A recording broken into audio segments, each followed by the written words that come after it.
risposta ser jiġi mwassal bl-isbaħ xewqat ta' Beauty Wisdom, il-Katalan, Game Breaker u Your Beauty Essence.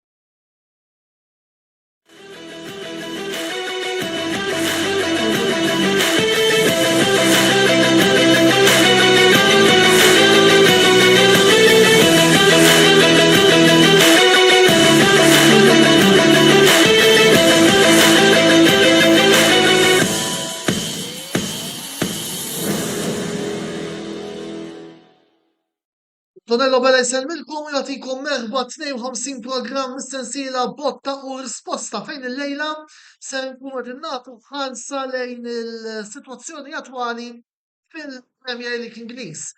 Għal dan il-għan miegħi il-lejla bħas-soltu għandna l-ewwel qed il-mistieden residenti Roberto De Brincat. Roberto, insellimlek.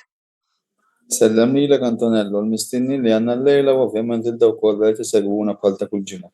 Eżattament, illum għandna tema oħra interessanti li għal-kampjonat Ingliż u se niddiskutuha kif qegħdin taraw ma' tlieta minn nies li jirrappreżentaw tliet clubs differenti.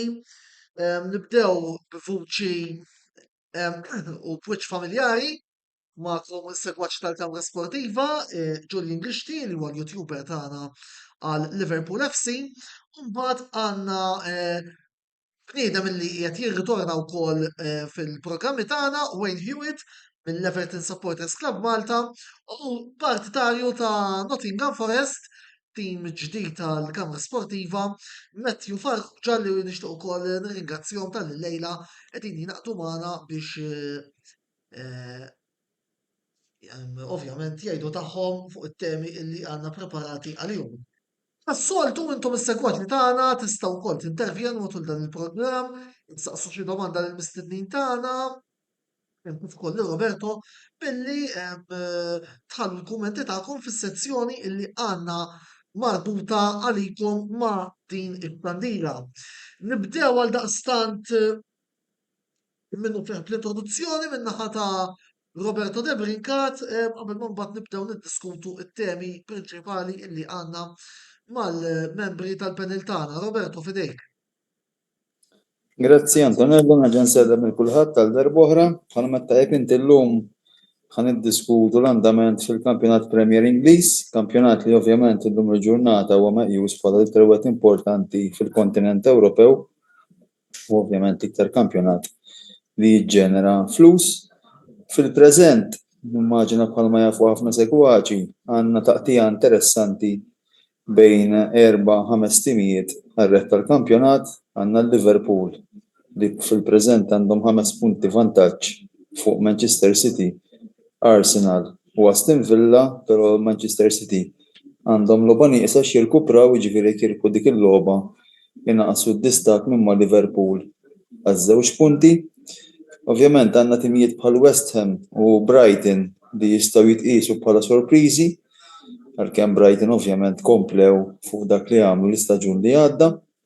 U mbagħad għandna ovvjament dawk li nistgħu nqisuhom bħala diżappunti. Għandna l-Manchester United, Chelsea u Newcastle, tliet timijiet li finanzjarjament ovvjament huma b'saħħithom ħafna, però s'issa l-andament tagħhom f'dan l-istaġun kien wieħed diżappuntanti u ovvjament ħajkollhom taqtija ħarxa biex jirnexxielhom jiksbu post fl-Ewropa.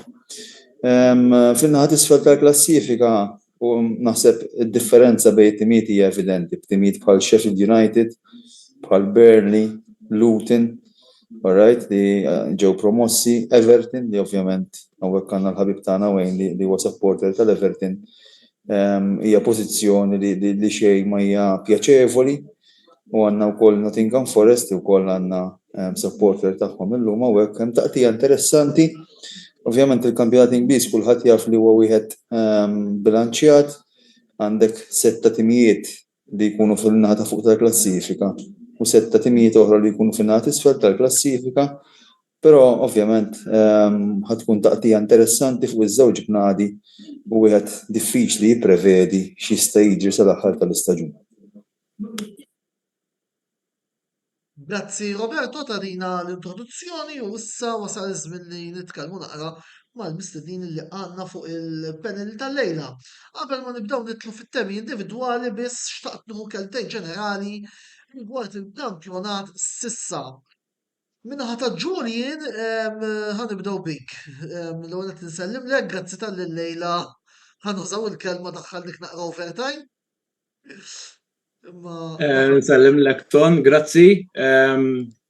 Palissa il-Liverpool kif kulħadd jaf palissa dejjem l-aħjar żmien li nista' ngħaddu minnu palissa kif kulħadd jaf qegħdin l-ewwel kif qalna tajjeb Roberto ftit minuti ilu qegħdin l-ewwel b'5 punti minkejja li għandna l-VAR tipprova tagħmel minn kollox biex kull ġimgħa tagħmel deċiżjoni ħażina li tkun ovvja li għandhom bżonn jagħmlu deċiżjoni tajba dejjem jaraw kif ħajfottu kollox.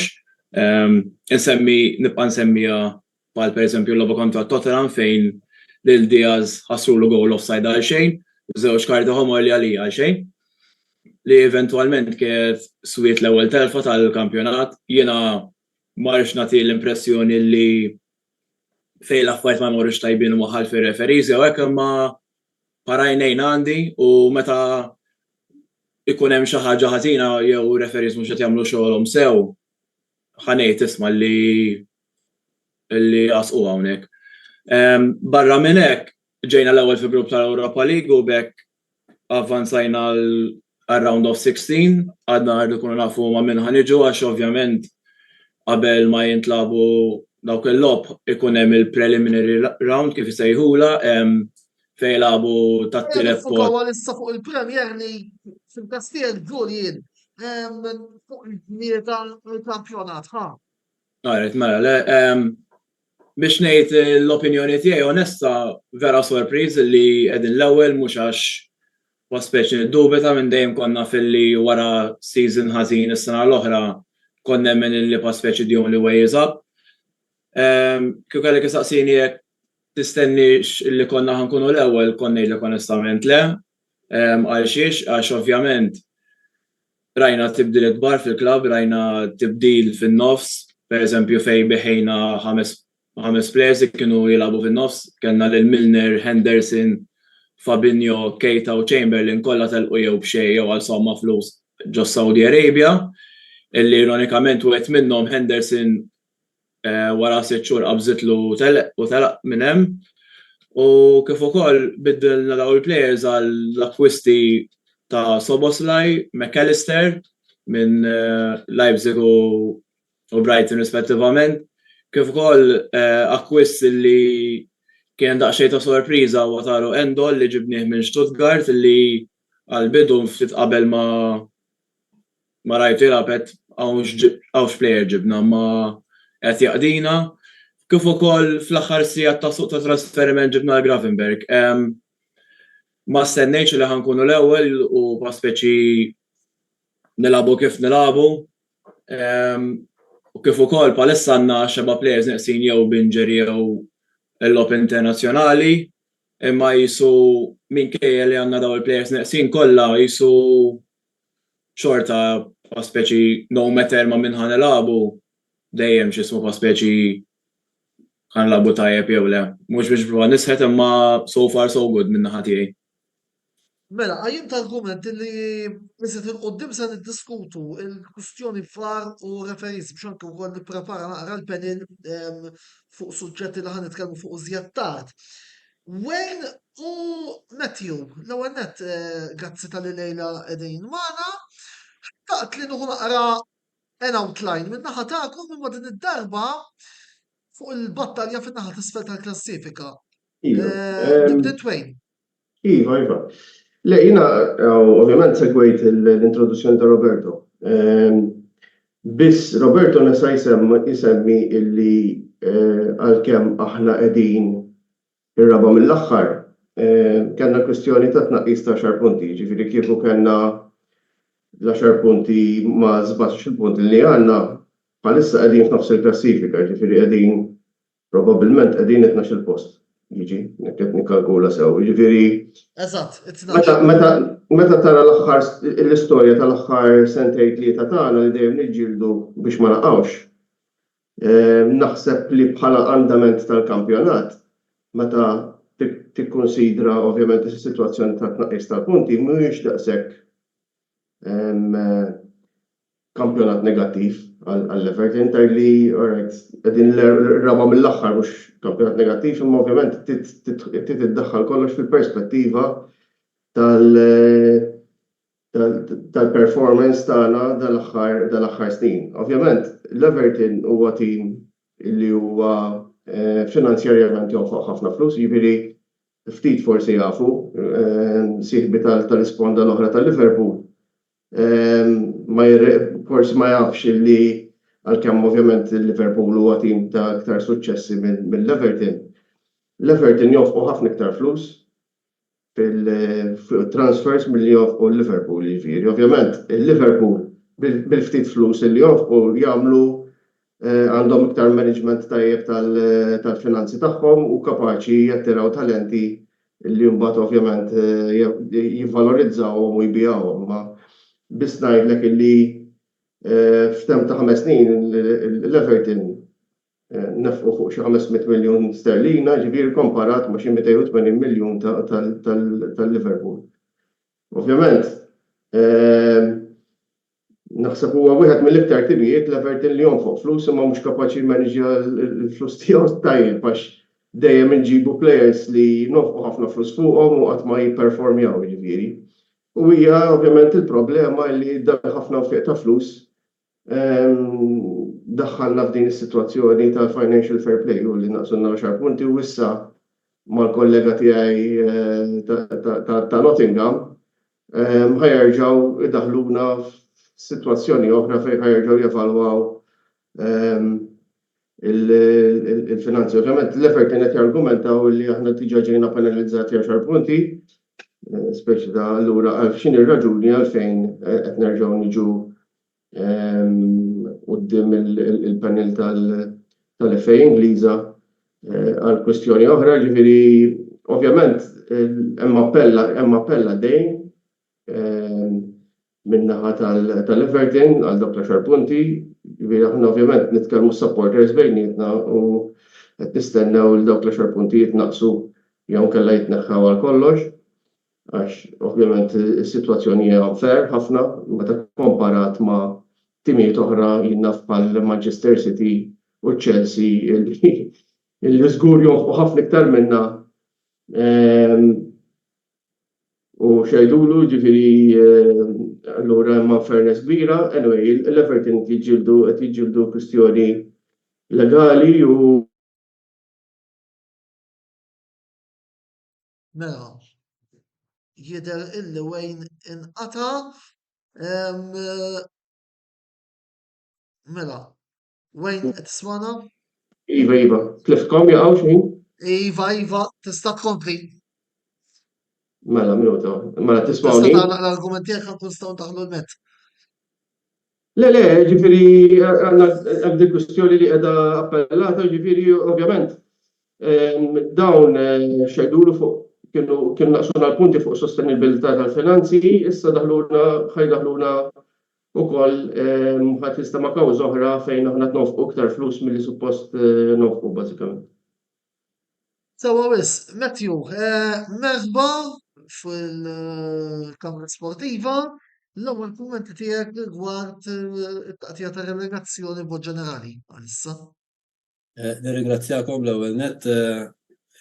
Xi ħaġa forsi li ma semmix Wayne u l-indunajt minn kemm ilhom naqsulhom il-punti wkoll Everton kienu li meta naqsulhom il-punti jisom Everton ħarġu iktar bi gridda fil-pitch rajthom jiena u n-numru ta' punti li rebħu minn dakinhar li naqsulhom il-punti kien ta' tim li żgur li ma ħaqhomx ikunu hemm misfel. Ovvjament bħala partidari ta' Nottingham Forest diżappuntat illi ninsabu hemm misfel u minn dak li għaddejna minnu dan is-staġun. Stennejt li tallimna mill-iżbalji ta' sena li għaddiet, speċjalment peress li kien l-ewwel staġun tagħna wara 23 sena l barra mill-Premier League. Però sfortunatament ċertu deċiżjonijiet għajna nsofru l-konsegwenzi tagħhom. mhux biss rigward management imma wkoll minn ċertu xiri ta' players illi nfaqna flus fuqhom xtrajnihom imma ma nistgħux nużawhom. Jew inkella ma naqdux fit-tim. Ma rridux ninsew ukoll Matthew l-kampanja kwest importanti li għamilt s-sena li għaddiet. Kienet importanti li ssir għal-raġuni li aħna meta tlajna mid-championship kull ma kellna players under contract li kienu setaw jilagħbu fil-Premier League li kienu ta' ċertu livell fil-Premier League kienu 5. Il-bqija l-oħrajn kienu ħafna minnhom kienu loans jew kienu ser jiskadilhom il-kuntratt u kien hemm min kien ħajjar tira jew xtaq illi imorru jilagħbu f'xi league differenti. Ġifieri kellna lil Lewis Greben li kien wieħed mill-strikers ewwelin intana fiċ-championship illi xtaq illi imur f'leagues oħrajn. Avolju offrejn ilu kuntratt ta' sena fil-Premier League. Kellna lil-keeper il-Brice Samba li sfortunatament xtaq imur Franza u issa qed jilgħab anke fiċ-Champions League. Allura kellna nagħmlu ċertu akkwisti mhux kemm nipparteċipaw fil-Premier League imma biex ukoll neħdu semu u nikkumbattu fil-Premier League. Ovvjament kienet diffiċli ħafna, ġifieri kienet mistennija. Din is-sena stennejt li konna ħankunu nistgħu nibnu fuq il-pedamenti li suppost bnejna sena li għaddiet. Però xorta għamilna numru ta' akkwisti ġodda u naħseb li dika kienet gamble illi terġa' tibniet it-tim mill-ġdid, terġa' taqqat it-tim mill-bidu u naħseb li kienet waħda mill-fatturi li kellna fl-aħħar sfortunatament kellu jinbidel il-manager. Mela, Julian, ħalli nerġa' niġi lura għalik. Mela, qegħdin l-ewwel fil-klassifika. Fil-finali tat-Tazza Carabao, favoriti li tirbħu l-UEFA Cup u anki favoriti li tirbħu l-FA Cup. Realistikament. Kif taħseb tistgħu tirbħu tazzi? Ifhimni. Nixilli naħduhom kollha ma ovvjament logħba b'logħba ma ara. Qegħdin fil-final tal-Carabao Cup sa tmur either way. Għax iċ-Chelsea għalla volja kienu daqsxejn ta' diżappunt għandhom jisu ċans salvaw l-istaġun u jġibu tazza, so mhux se tkun logħba faċli u dejn li ngħiduna battekata. Imma nixtieq inkun ottimist u nemmen li dik nistgħu nirbħuha. Europa League nemmen illi nistgħu nieħduha wkoll, speċi nemmen l-unika tim li se waqafna l-Bayer Leverkusen illi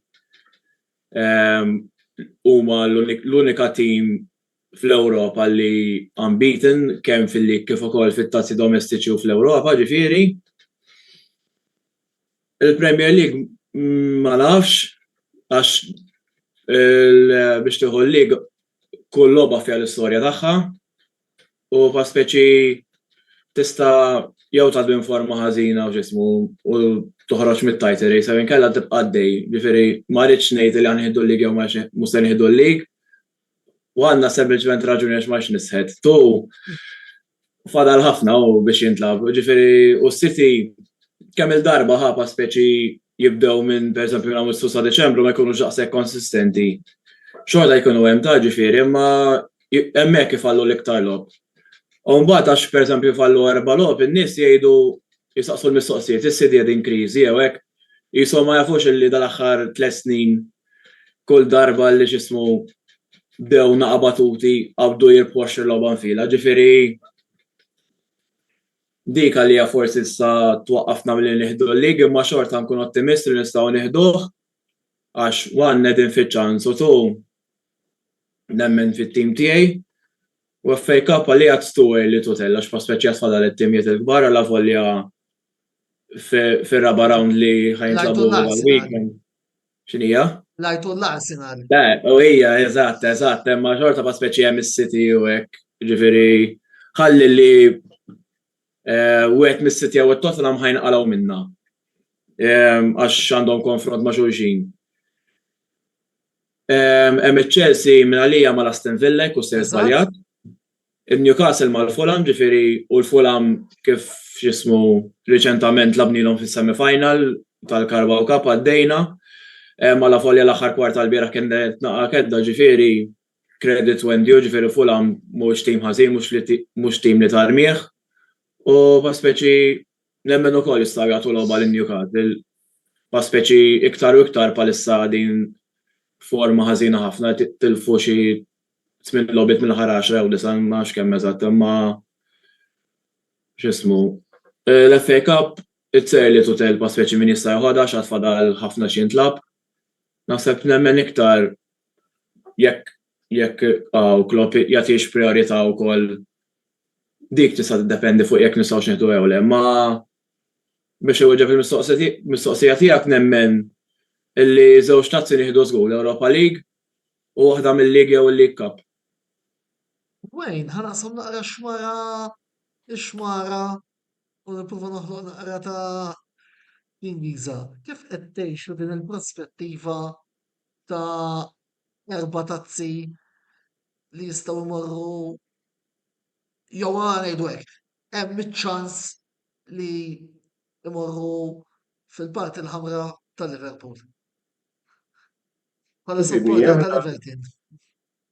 Kif kont qed nispjega l-ewwel qabel ma ħlit li naqra x'ismu l-linja trasmissjoni.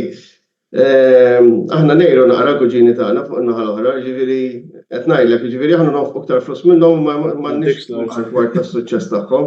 Taħseb li ma x'taħseb li raġunijiet mis-management. Ġifieri nippreferi li jerbaħ xi tim bħal Manchester City, ġifieri minflok il-Liverpool għax kull darba li narawhom jiċċelebraw. Speċjalment naraw dak il-baħar ta' ħmura jitnaf ġo Stanley Park. Ovvjament aħna ma tantx inkunu daqshekk kontenti u xekk, ġifieri nisperaw li nibqgħu nisperaw li xi darba jasal dak iż-żmien li jibda jkun hemm baħar ta' blu ġo Liverpool minflok dik il-ħmura li drajna issa naraw. Ta' min innekżuhom naqra kuġini dagħna. Le, mhux hekk kif imni. Ifhimni ovvjament l-ewwel ħaġa hi li nibqgħu fil-Premier l-ewwel. Eżattament, fil-fatt Brady Buġġeja qed jgħidlek nixtieq nsellem il-Brady hawnhekk huwa wieħed mill-membri tal-production team tagħna.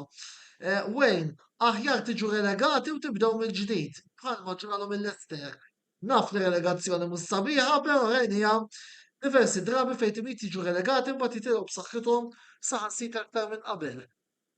Ifibni, aħna konna qegħdin fil-proċess illi xejdulu, illi nimbijaw lil 777 Partners. Dawn huma l-istess, dan huwa grupp ta' venture capitalists. Xejdulu Amerikani li għandhom timijiet il-Ġermanja, għandhom timijiet l-Italja, ġifier minn għalija l-Ġenova, għandhom xi tim ieħor il-Ġermanja, għandhom il-Seville ukoll ġewwa Spanja. Ovvjament, meta nqalat sfortunatament dil-problema ta' tnaqqis ta' punti nqalat eżatt meta konna ħanimbijaw lil dawn il-grupp Amerikani ġifieri. Ovvjament aħna konna qed nittamaw li nimbijaw għax dawn għedu investiment kbir ġifieri ovvjament ir-riga tagħna hija dejjem il-Liverpool, ġifieri dejjem aħna niġu fl-istess ovvjament nikkompetu mal-kuġini tagħna mhux dejjem fuq in-naħa differenti tal-klassifika. Ma ovvjament meta nqalat il-problema tal-financial fair play, issa ovvjament 77 Partners żammew lura mill-investiment. So hopefully nerbħu l-appell u dik kwistjoni li għandna flimkien ma' Nottingham nerbħuha wkoll. Ġifieri spiċċajna niġġieldu fiqrati sportivi, hopefully li eventwalment nerġgħu nifukaw fuq il-ground biex nerġgħu nibdew nitilgħu u l-ewwel mira li għandna li mhux biss insalvaw, imma ovvjament nitlu fl-Ewropa fejn jixerqilna. Mela, Matthew, nidħlu naqra nkellmu naqra lilek issa. Qabel xejn, kemm għaslek biex tibda żżomm ma' Nottingham Forest? X'fus soltu nisimgħu supporters li jżommu ma dan it-tim. Kombinazzjoni għandi hija anke Ġeneralment Matthew tissemmew meta tiġu paragunati ma' ċertu tim ieħor fl-Ewropa. Antonello għandi hija jżomm ma' Nottingham Forest jiena wkoll kombinazzjoni. Tajjeb, forse forse Minn Brian Clough, ġifieri naħseb Matthew jaf minnu. Jena ovvjament dak iż-żmien eċċellenti ma lħaqtux sfortunatament. Bdejt kont żgħir ħafna ġifieri tlajt maħija Ruben li huwa wkoll partitarju ta' Nottingham Forest, kien beda jżomm magħhom għal xi fid-disajnijiet, fil-bidu tad-disajnijiet, meta konna baħna l-aħħar League Cup. U minn dak iż-żmien ta' żgħir bdejna l-ewwel bit-teletext naraw ir-riżultati jew noqogħdu nisimgħu il-BBC World Service fuq ir-radio biex nippruvaw naraw il-half-time results. Minn dejjem kont persuna li niddejjaq noqgħod ma' fejn tmur il-massa. Ħanajdu hekk. Dak iż-żmien sabi tal-iskola kollha jew Manchester United jew Liverpool jew Juventus jew Milan. Avolja l-Milan għandi ċertu soft spot.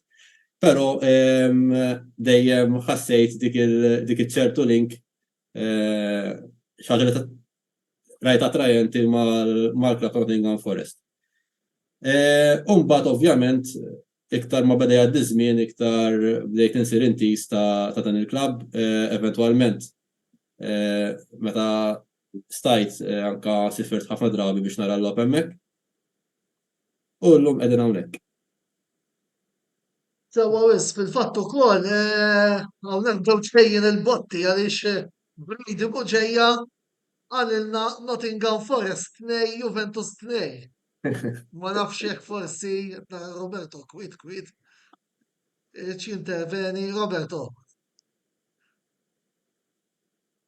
Jekk ħanoqgħdu nsemmu l-passat hemm ħafna riżultati differenti, ġifieri ma nqogħdux inħallsu U Juventus se nitkellmu l-ġimgħa d-dieħla meta eventwalment ikollna il-program fuq id-derbi d'Italja, amma ovvjament kotta hekk bil-fors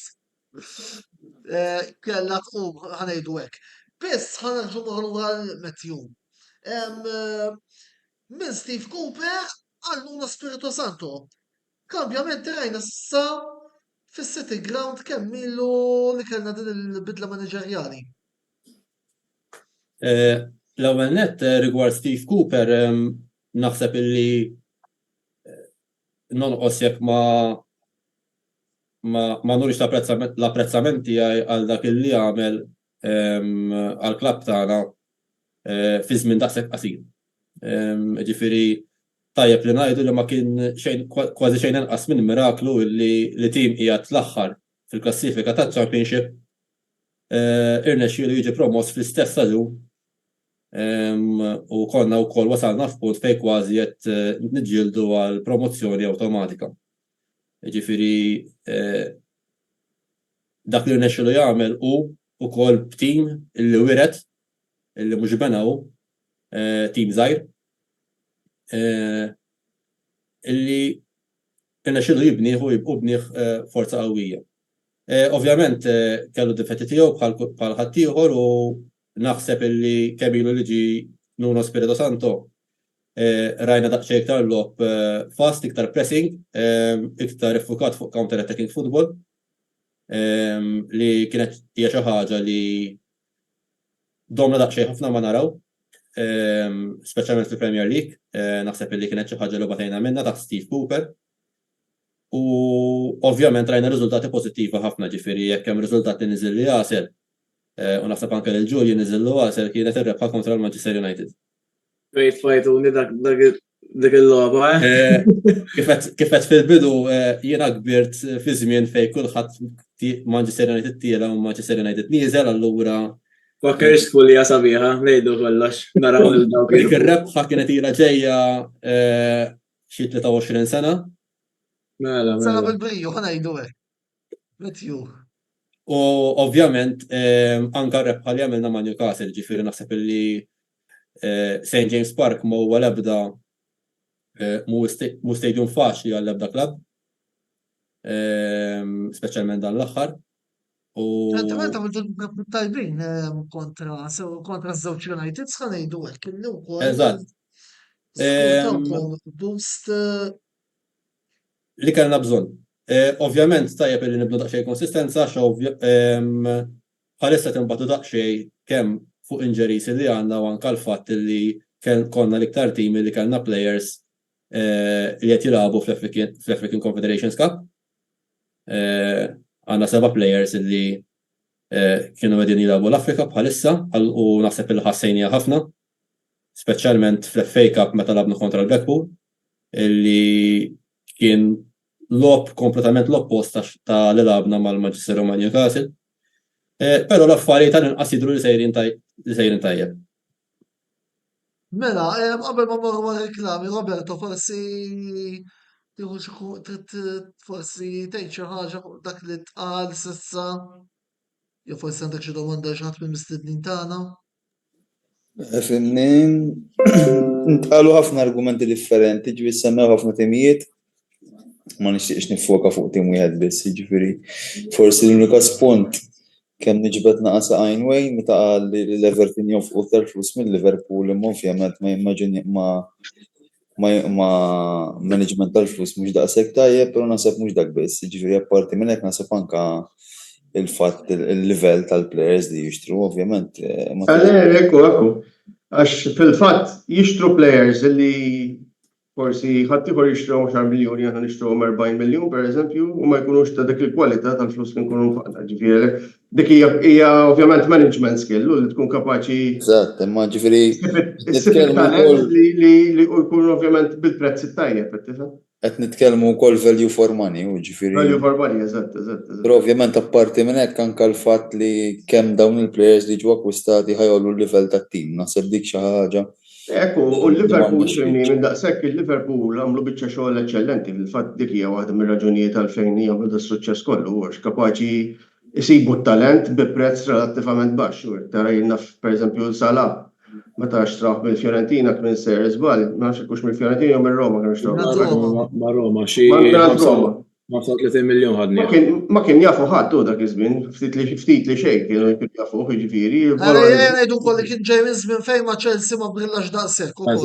Eżatt, u kienet riskju bħal speċi, imma jiena jekk nitkellem. Klopp irnexxielu jvalorizzah, ġifieri, jagħmlu Minn dejjem kont xaqtu ma' eżempju kont insegwih naqgħu meta kemm mal-Basel ftakar ftit wara li l-United ħadu l-Juan Mata mill-Chelsea konna msemmin sew nieħdu Salah u ħadulna biex Mourinho jgħid li ma ħadniex il-plejer li ridna aħna u speċi vera hekk kontent li kellna second chance li nieħduh u since then kisser miljun rekord għalina ġifieri.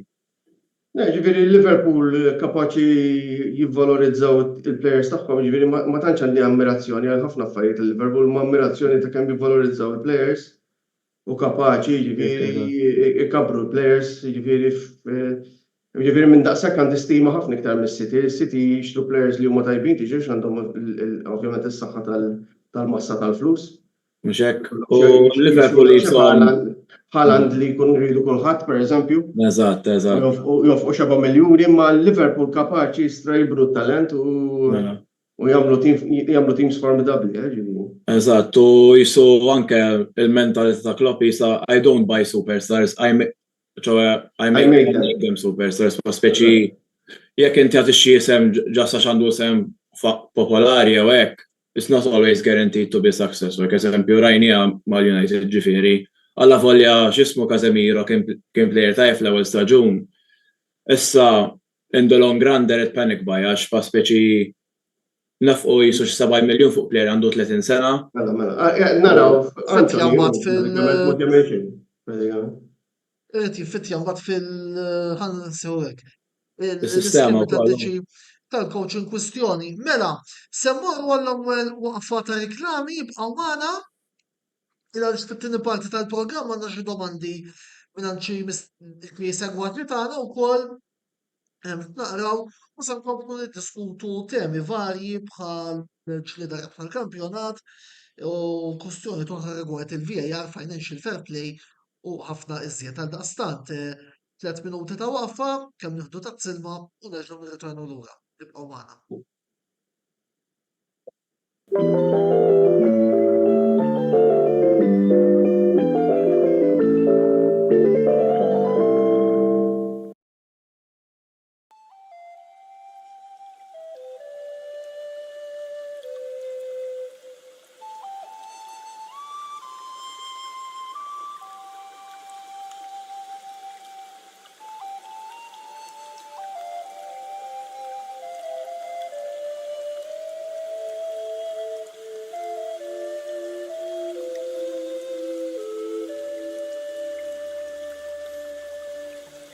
Beauty Wisdom tal-Fgura għall-aħjar prodotti u servizzi ta' sburija.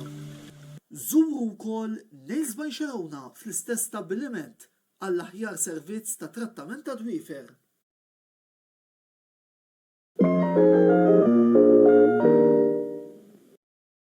Wasal eluq żmien ommok, missierek, jew xi ħadd minn tal-familja, għandek xi okkażjoni jew xi attività mal-ħbieb u trid issib restorant tajjeb bikel ġenwin u prezzijiet qalbut ta' kulħadd, post wieħed għandek issib El-Katalan tax-Xajra fejn issib għażla vasta ta' pizza, pasta, grills u għaġin f'atmosfera b'element familjari. Għal bookings ċempel fuq 21 800 997 jew żur is-sit tagħna għal iżjed informazzjoni. El-Katalan, ir-ristorant għalik.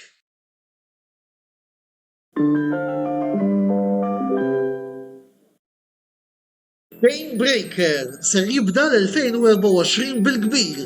Tiftakruhom il-magni tal-lob li konna nsibu f'kull bar jew ristorant matul is-snin 80 u design. U xi tgħiduli jekk insemmilkom il-logħba Time Crisis. Ekku ħbib tagħna, Game Breaker ser jibda s-sena l-ġdida billi jħodna lura fi żmien u jdaħħalna fl-avventuri tal-aġent internazzjonali Richard Miller permezz tal-magna tal-lob li għandu disponibbli fil-ħanut ta' Birkirkara fejn il-klijenti tagħna jistgħu jilagħbu din il-logħba b'xejn. Mela allura x'qed tistennew ħbib tagħna? Ejjew sal-ħanut ta' Game Breaker, ġeddu l-memorji ta' żridkom permezz tal-magna tal-lob ta' Time Crisis. Jirnexxilkom tgħinu lil Miller jikkompleta l-missjoni tiegħu. Game Breaker, l-aqwa l-lob tal-PlayStation, Xbox u Switch.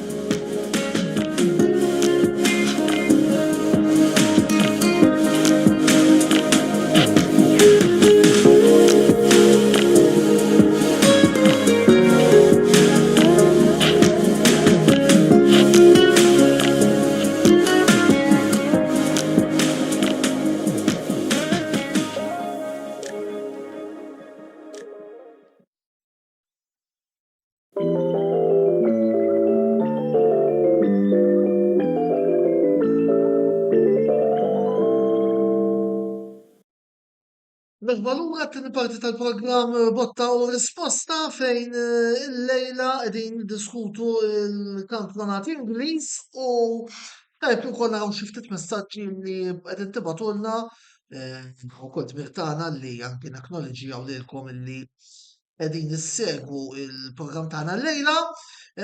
Alfred Attart, insellmilkom ħbieb insellem lilek Alfred u grazzi tal-li llejla oġbok issegwi il-programm tagħna wkoll parentesi żgħira wkoll pjaċir bil-feedback illi tagħtina kull meta niltaqgħu għal xi logħba fl-Istadium Nazzjonali wkoll għal daqstant ukoll xtaqt pubblikament ngħidlek grazzi. Insellmu wkoll il Tony Ċanta, Andrea Galia, jidher li kien ta' konverzazzjoni bejn Andrea u Julian. Il-King dak. Fil-fatt lilek għalek grandet, Julian ukoll. Insellmu wkoll lill-Andrea Andrea Gauci, għandna wkoll xi domandi mingħand l-assistenti tal-produzzjoni tagħna. Brejt Buġej għandu domanda lik Matthew fejn qiegħed isaqsik ħalis sentikom id-domandi u mbagħad nwieġbu kif naqraw ir-rawn ta' messaġġi li għandna mela Brady. Lilek Matthew qed isaqsik Steve Cooper bidu tas-lista ġulli għadda der li qed ibagħat fil-Premier League. Ġeddejtulu l-kuntratt biex sena wara spiċċa barra. Tajt li fuq din id-deċiżjoni. U taf ftit għandek iċ-ċans tilħaq taħseb. Mark Kembri qed jistaqsi wkoll jekk Everton tistgħu taħlu penalità oħra u kif qed ħares lejn il-fattur ta' stadium ġdid fid-Dock Wayne. Naraw kummenti, Emanuel Cardona qed jgħid li prosit Antonello, Manuel grazzi tas-support imma bħalma nħobb nippreċiża f'da ċirkostanzi bottaw risposta mhuwiex Antonello biss imma huwa Antonello u tim kollu tal-produzzjoni illi warajh jiena waħdi ma nista' nagħmel xejn għaldaqstant ukoll nestendi l-proset lil Brady Buġeja u l-Mark Kembri li huma l-production assistants kif ukoll il-Roberto De Brincat illi huwa l-mistieden residenti tal-programm tagħna ta' botta u risposta. Minħa ma ninsaw il-YouTubers l-oħra li dawk ikunu mbagħad fil-programmi ta' Mixzone. Anzi, proset grazzi fawġuli l-ukoll ma pratikament nistgħu ngħidu għal-YouTubers kollha Grazzi tal-opportunità lejla. għal-Karla l-Ker tal-istess Mark, Joseph, Oliver u Brady, keep up the good work li you are doing. Fit-tieni program tagħna u Karim ukoll, YouTuber ġittana u Andrew Zark fejn tidħol il-Formula wieħed. Franz Simo Briffa, qed isegwu wkoll il-programm tagħna. Kumment oħra minn Brady Buġeja li huwa l-fattur tlob jgħin ħafna fit-transfer market ta' Liverpool u fuq dik naqbel magħha. Mela, ħammorru lura d-domandi li ġew mistoqsija lilkom, Matthew fuq Steve Cooper u mbagħad Wayne fuq il-kwistjoni tal-istadium tad-Dock. Matthew. Hija mistoqsija forsi għalbem mhux mitla ta' minn xi xaddejna bħala klabb.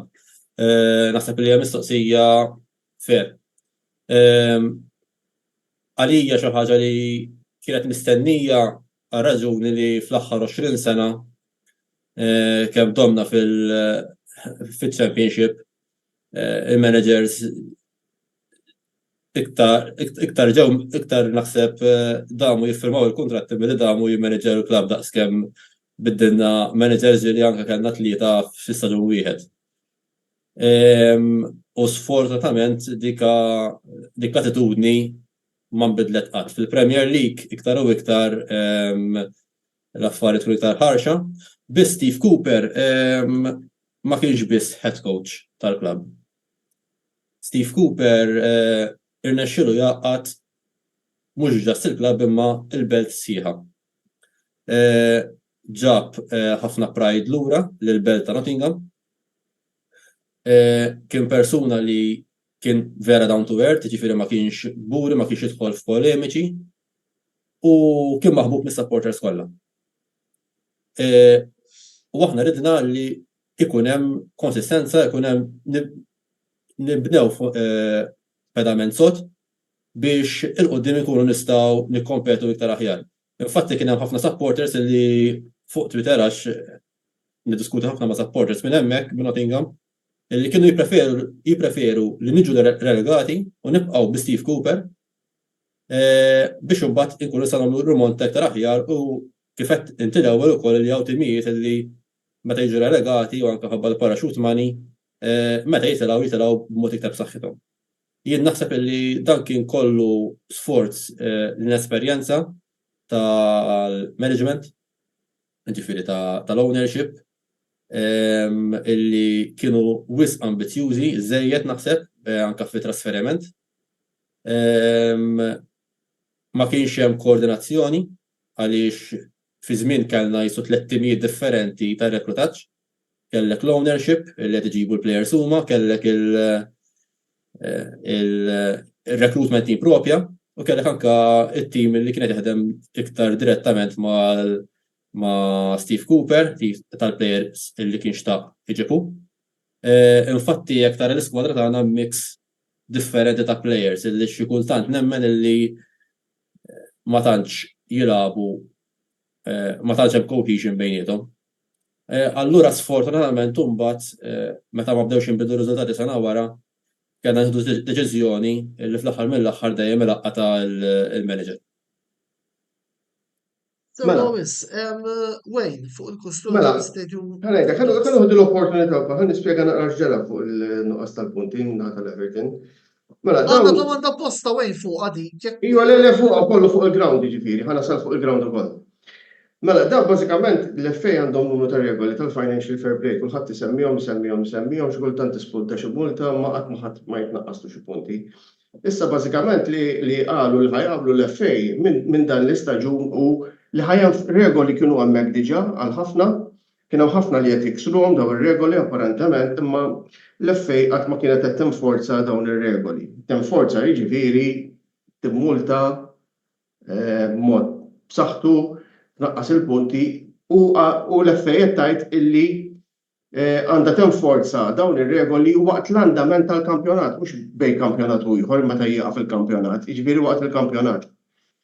Li ġara, ovvjament, l-Everton qed tappella l-kwestjoni, l-ewwel waħda kien hemm xi regoli jgħidu tas-sostenibilità, ġifieri l-FA qed jgħidu li l-Everton kif qed jonfqu l-flus mhumiex qed jonfqu l-flus b'mod sostenibbli.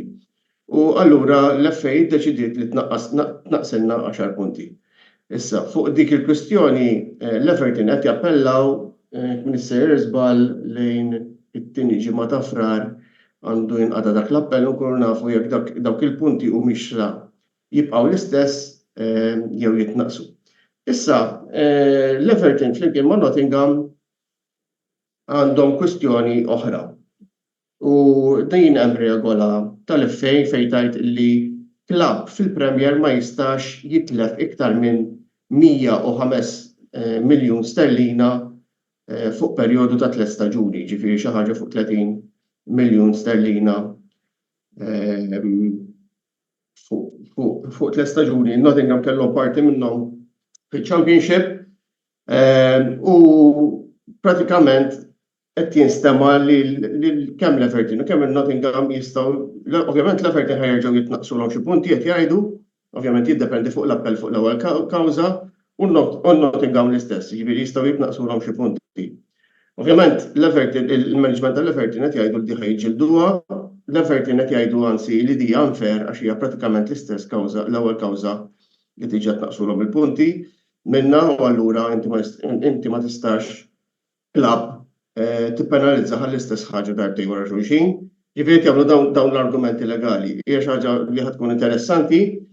Iċ-chairman tal-FA kien hemm kumitat fil-Parlament Ingliż, kien hemm il-chairman tal-FA u saqsew ukoll fuq Chelsea u Manchester City u mill-lider kwistjoni ta' Manchester City u ta' Chelsea ħajinstema' wkoll fix-xhur li ġejjin. Minister żball nafrar laqas Marzu ġifieri dik ħadd tkun interessanti wkoll għal-ġlieda fil-parti ta' fuq tal-Premier. Ġifieri għalkemm aħna ngħidu li kemm iċ-Chelsea u s-City li jonfqu ħafna iktar flus mill-Everton u anke minn klabs oħrajn bħal Liverpool pereżempju li mhux se jlaqtuha l-FA qed tgħid li isma' aħna ħaninvestigaw il kulħadd il-kwistjoni tas-City u ta' Chelsea nistgħu iktar tard tal-istaġun u ovvjament eventwalment ħankunu nafu fuq dik il-kwistjoni.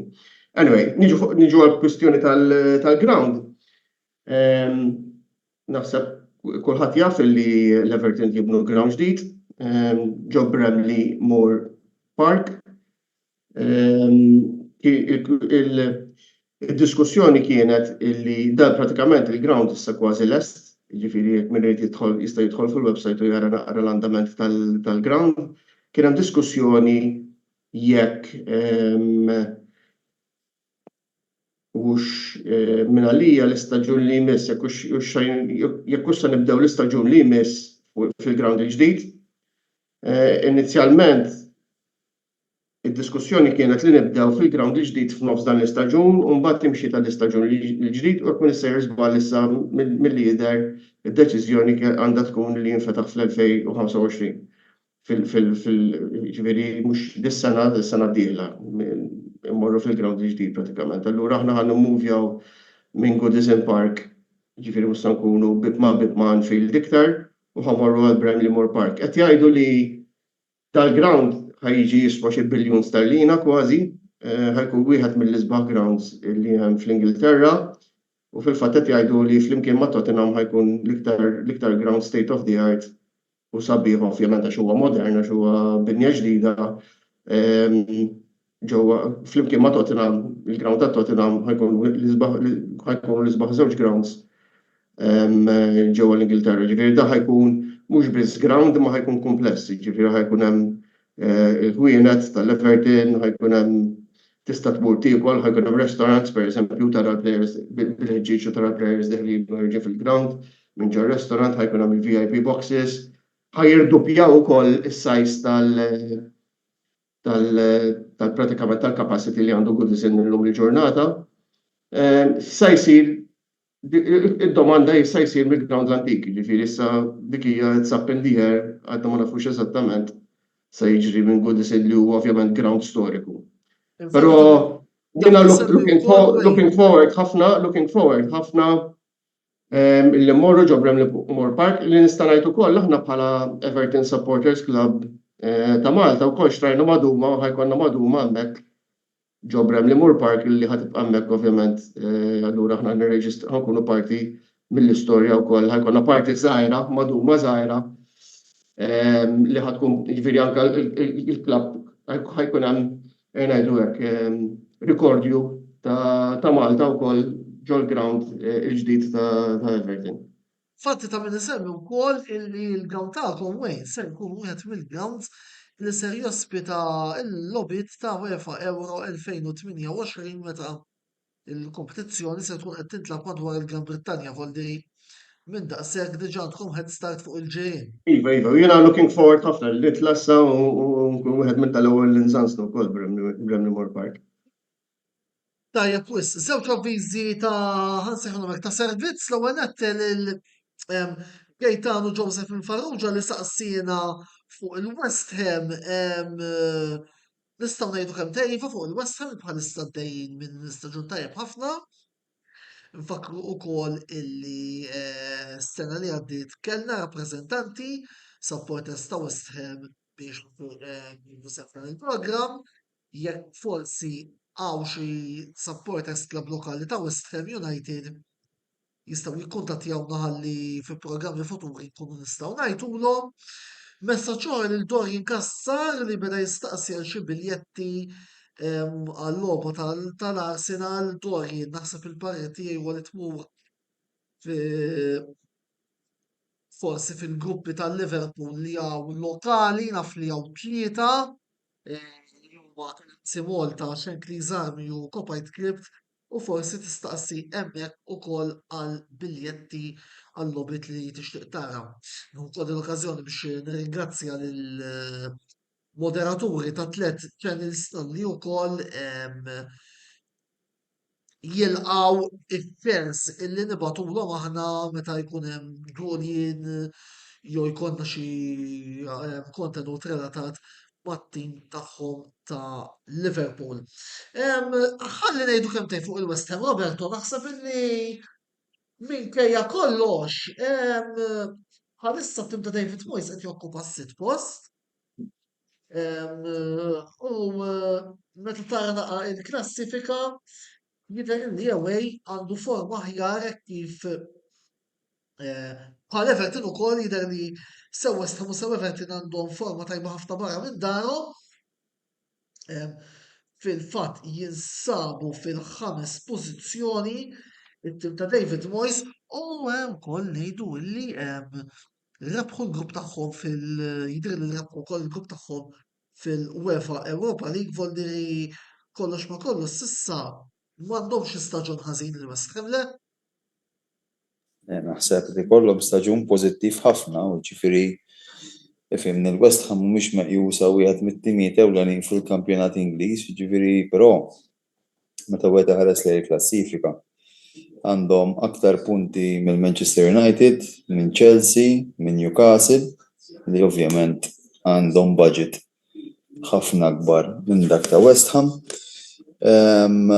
Jekk wieħed jara ftit statistika, ġifieri pereżempju l-West Ham skurjaw 35 gow u qalaw 32, jiġifieri jisu hemm bilanċ kemm jiskurjaw u kemm isofru bħala gows. Naħseb li kien hemm perjodu fejn David Moyes kien qisu kellu futur inċert mal-West Ham.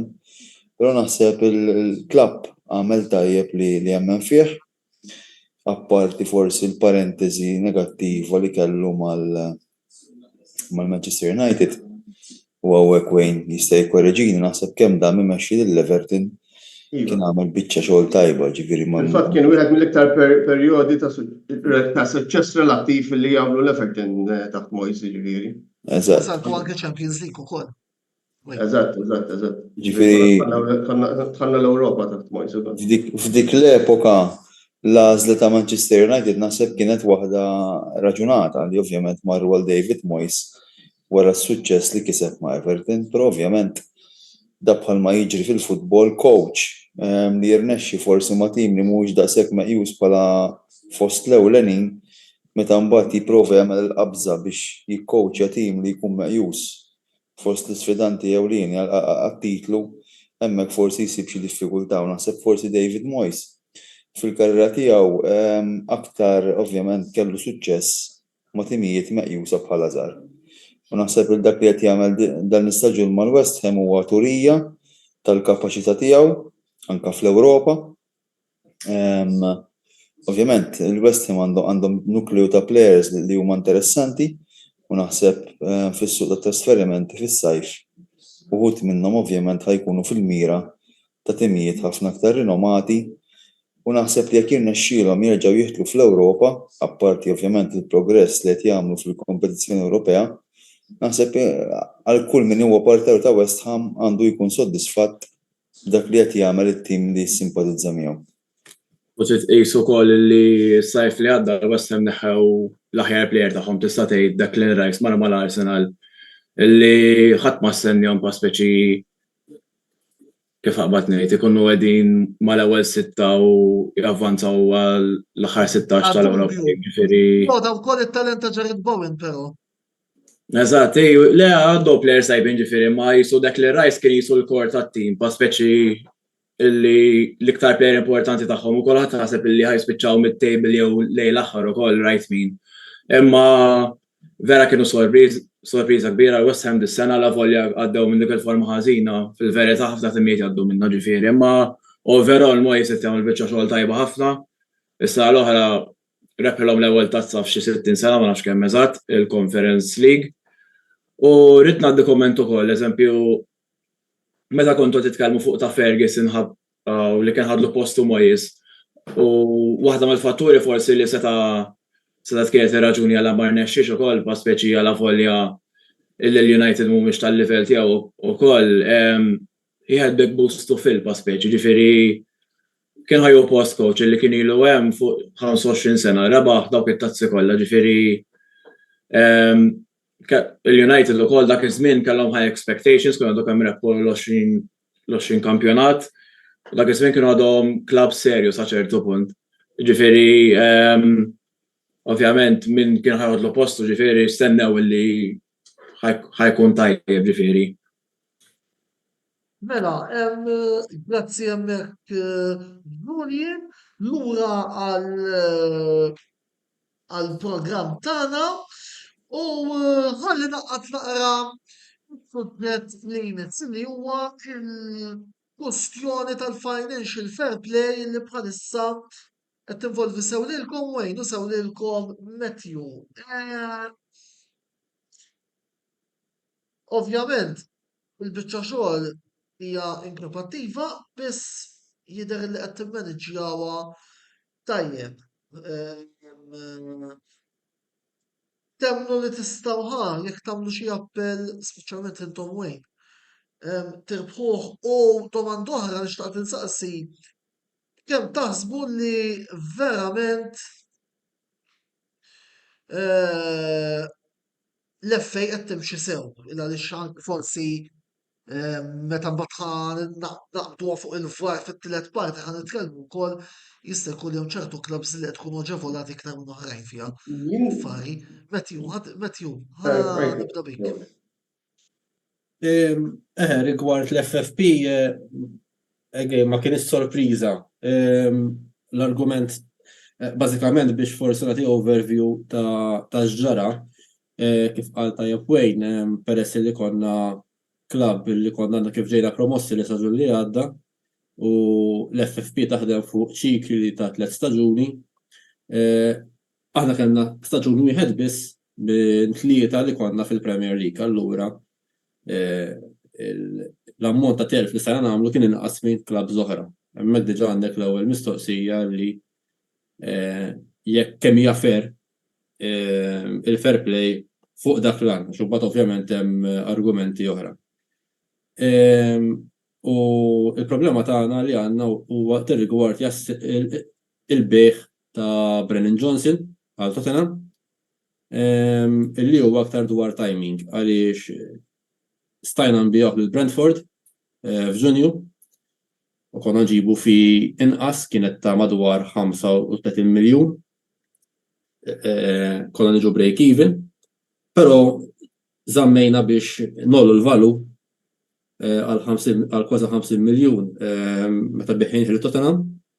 L-argument tagħna huwa li aħna mxejna mal-ispirtu tal-financial fair play u ta' sostenibilità illi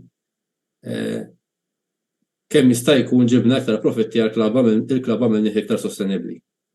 Ovvjament nemmen il qatt ma kellna naslu hemmhekk in the first place għaliex kien hemm numru ta' spejjeż fuq players illi jew labu ftit. Ħansemmi eżempju l-10 miljun infaqna f'sena fuq Jesse Lingard li ftit lab.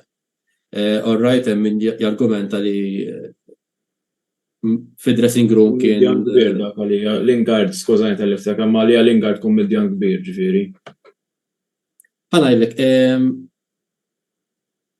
fis-sens li anke fid-dressing room internament mal-players kien imur tajjeb ħafna u wieħed mill-argumenti li ġabu illi kien għall-inqas waqt li kien imweġġa xorta baqa' ġifieri imur training ground, imur għall-lob, jgħin il-players, però naħseb illi kienet iktar PR stunt minnaħa tal-ownership.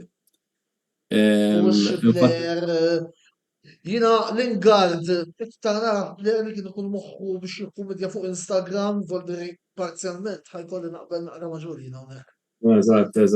Anke pereżempju meta kienu ġew post il-United jisu xi ftit snin ilu meta konna ħadna Champions League.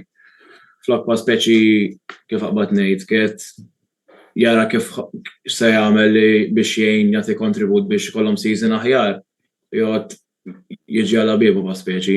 Nifhem li l-players ikollhom bżonn il-break tagħhom u hekk imma jisu l-attitudni li kellu fi żmien meta kien mal-United ngħidu hekk jisu attitudni ta' ma jimpurtax hekk. Ma nafx kif kien mal-Forest ġifieri tista' tgħid li aħjar. L-attitudni kienet ħafna ħjar, però dejjem kien dik il-question. Imma iktar milli bħala player innifsu, l-attenzjoni tiegħi tmur fuq il-management tal-klabb. Kif saru ċertu deals, l-ammont ta' fees li ħallasna lill-aġenti li kollox qed ma kollox, in-numru ta' players li xtrajna. Però then again naqbel mal-argument tal-klabb tagħna li isma' aħna qed nimxu mal-ispirtu ta' sostenibilità li l-FA stess qed tippromuovi. Fl-istess ħin kif semma wejn ukoll li ma' klabb oħrajn fejn nafu li Manchester City għandhom 115 charge.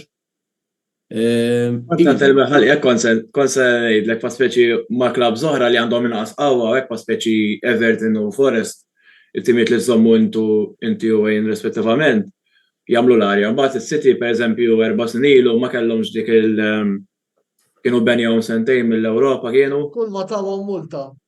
Eżattu, jiena li nifhimha la tawhom multa sinjal li hemm xi ħaġa, imma tant kemm x'ismu jkollhom qawwa x'ismu hekk flus u anke pa' speċi jkollhom xi charge waħda jġibu xi mit-avukati. Antonello.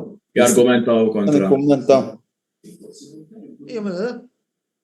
Fuq l-argument tal-financial fair play, l-ewwel mistoqsija tiegħi hija waħda. Mela l-UEFA u l-FIFA jagħmlu ħafna regolamenti, biex ovvjament il-klabs ma jispiċċawx fid-dejn u jfallu. Però mbagħad għalfejn daw iż-żewġ assoċjazzjonijiet jaċċettaw li biljunari jixtru klabb. Jekk iridu li klabb tal-futbol, għax il-financial fair play x'inhu huwa? Il-financial fair play tfisser li klabb ikun self-sustained. Jiġifieri bil-profitti li jagħmel, ovvjament irid ikampa mill-aspett ta' spejjeż. Però mbagħad għalfejn jaċċettaw li biljunari jixtru klabb. Jien tagħmel biljonarja ħanejtek gvernijiet, u ħadd naqra ħarira żejr barra mis-suġġett. Jiena llum kont qed naqra aħbarijiet illi fuq it-telli għalija ma' t-ġdid tal-kuntratt ta' Kylian Mbappé fejn aktarx il-Gvern Franċiż ser jidħol spalla mal-Paris Saint-Germain. Ma il-UEFA dawn ma tarahomx. Dik financial fair play. Le, eżatt, ifimni biex ikunu għedna kollox, jiena jekk kellha tkun indaġini fuq il-Manchester City fuq l-aħħar senta ju jippenalizzawhom, naħseb nkun iktar se nigwadanjaw, ma Il-kwestjoni kif qal Julian, it-two ways, two measures. eżatt. Pas-City ta' qed multa, fil-fatt aħna konna nistennew bħala klabb li daw ħajimmultawna u barra bid-daq. Issa, ovvjament, tqis is-City, għax is-City naqsilhom 10 punti mhux se tagħmilhom differenza fir-realtà. Forsi ma jibqux kampjonat. Supporters ta' Manchester City illi jixtuqu jintervjenu għandkom is-sezzjoni tal-kummenti miftuħa bħalma ma' supporters tal-klabs l-oħra kollha. Tista' tkompli wieħed. Il-kwestjoni li dawn niżlu heavy-handed fuq klabb bħal Everton kif qal tajjeb Julian.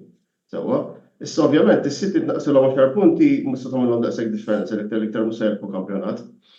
Ma probabbli xorta jidħlu fil-Champions League dawn ġifieri, imma lilna li aħna dejjem qed niġġieldu biex ma naqgħux tnaqsilna 10 punti bħal Everton, literalment tista' tikkundanna ħalli għaqda. Ġifieri jara x'telf ta' flus kbar ta' jekk aħna jiena hemmhekk ma naqbix moment, jekk taqa' diffiċli ħafna biex terġa' titla', tant hija daqqa kbira finanzjarjament mill-Premier Championship illi mhux kulħadd ikun kapaċi bħal Nottingham kemm kienu damu fiċ-Championship qabel ma rġgħu telgħu ġifieri u ma kienu darba waqgħu. Ġifieri kemm il-bajna timijiet illi nislu u telgħu s-sena ta' wara. Kull tim kollu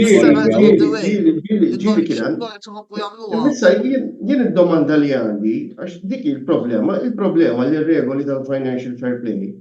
Mela inti għandek jgħidlek il-financial fair play fejn inti tmur ħażin, imma kif jingħataw is-sentenzi huma vagi ħafna.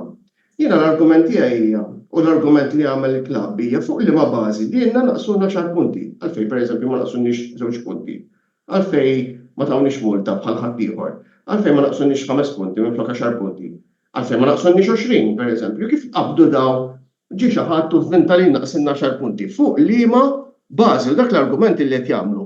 L-Everton fl-appell tagħhom fil-fatt aħna il-klabb huwa naħseb fiduċjuż ħafna anke supporters illi fl-appell jekk ma titlaqx probabbilment is-sentenza mhux se titlaq għax dawn iridu jagħmlu eżempju bina bażikament, imma l-inqas naqsu l-ammont ta' punti li naqsulna. Manka dik inaqsulek il-punti fuq liema bażi x'inhi r-riga li tini 10 punti minflok 2 punti pereżempju penalità.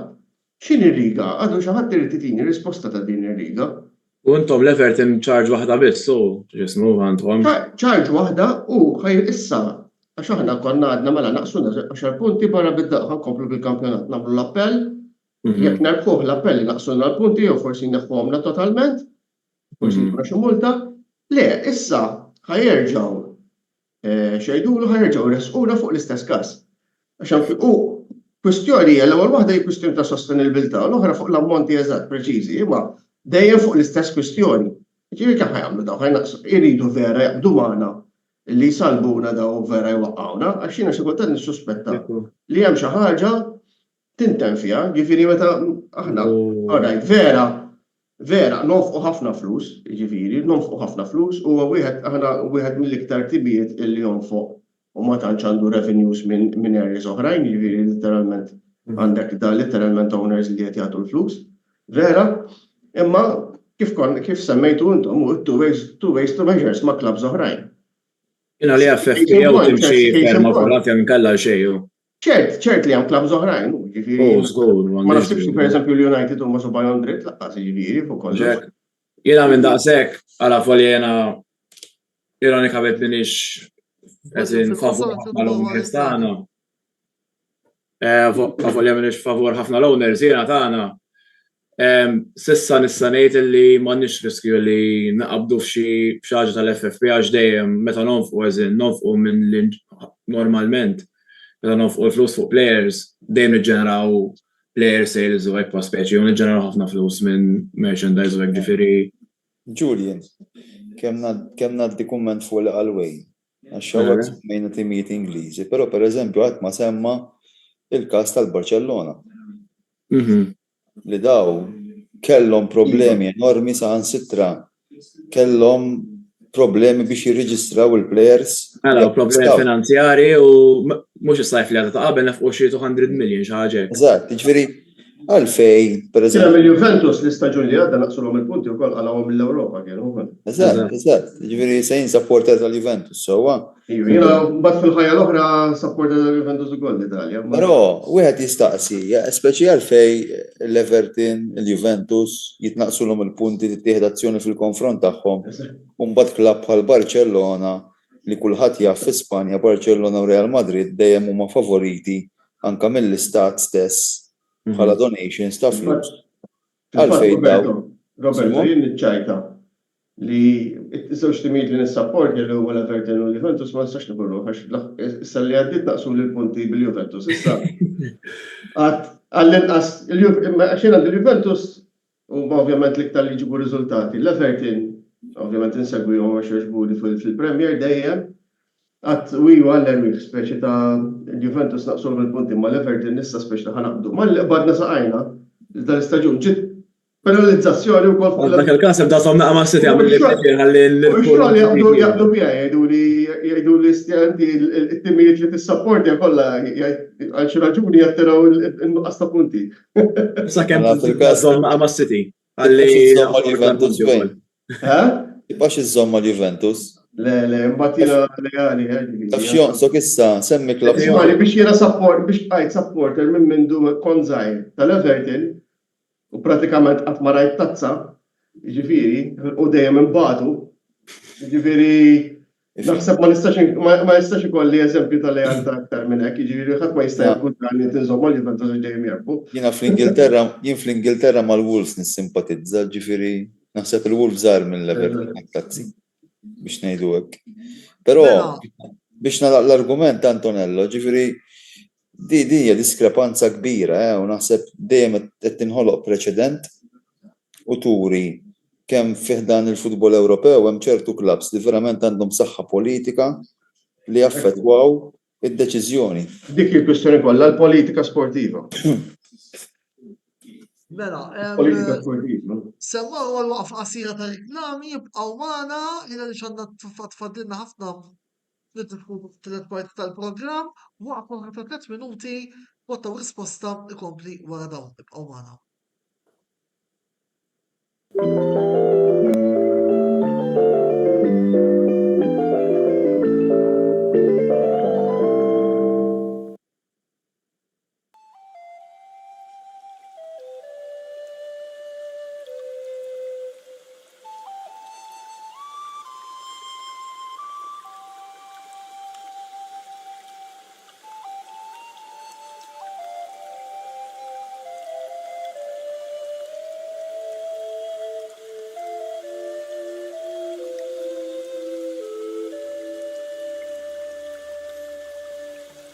Beauty Wisdom tal-Fgura għall-aħjar prodotti u servizzi ta' sbuħija. Żuru wkoll Nails by Xarawna fl-istess stabbiliment għall-aħjar servizz ta' trattament ta' dwiefer.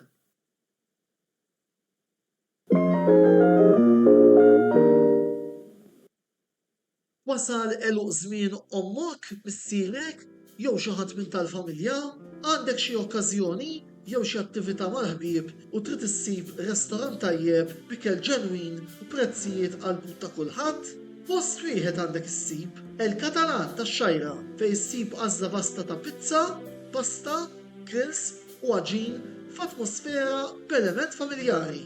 Għal bookings ċempel fuq 21-800-997 jew żur is-sit tagħna għal iżjed informazzjoni. El Catalan, ir-ristorant għalik.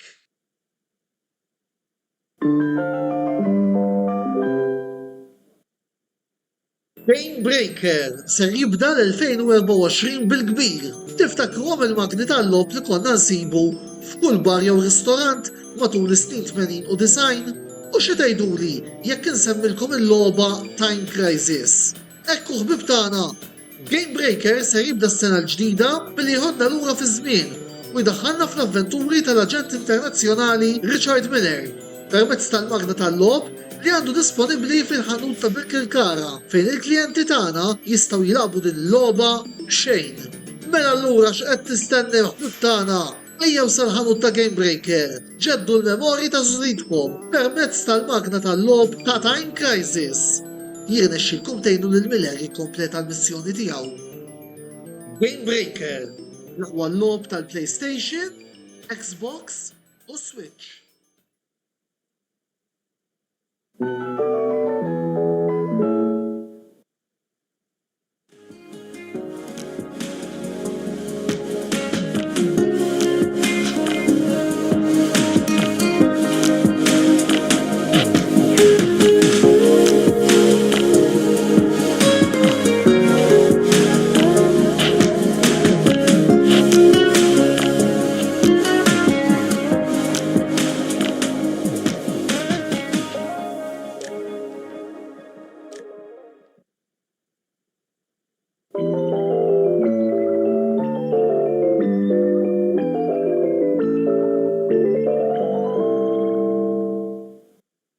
Valura t-tlet parti tal-programm botta u risposta fej flimkien miegħi Antonello Abela mal-mistiden residenti Roberto Debrincat u l-mistedin tagħna fuq il-panel lejla li huma l-youtuber tagħna għal Liverpool Matthew Farrugia, partitarju ta' Nottingham Forest u Wayne Hewitt, partitarju mill-United u kwart jirrappreżenta l-klabb lokali f'pajjiżna, qegħdin ukoll